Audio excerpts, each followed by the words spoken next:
You ask Tiger to solve. This deals with linear equations with one unknown. The final result is x equals 20. Let's solve it step by step.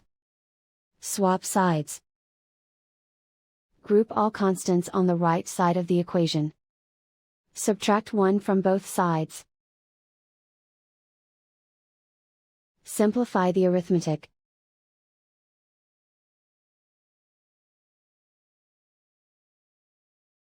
Isolate the x.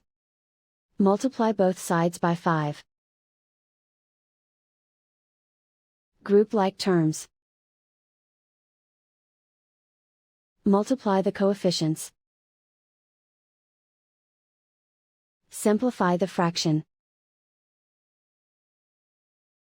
Simplify the arithmetic. And so the final result is x equals 20.